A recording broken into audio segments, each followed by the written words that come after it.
Hey guys, Adrian from Burns Auction here. Hey, I got a sticker. That sticker goes to this tall case clock. One of the really cool things about pocket watches and clocks is the repair people just have this long tradition of basically scratching their name and the date of repair in. I think it's half record keeping and maybe half ego. You know, Adrian was here, 1829.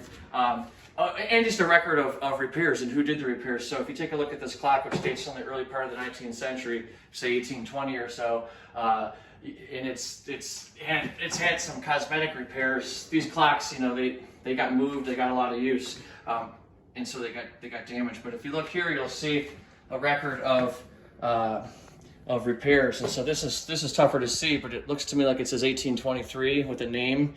Then you have, and I'm not going to rip my hand across it too much, you got 1826, another repair, 29, and more notations here, maybe 23 again.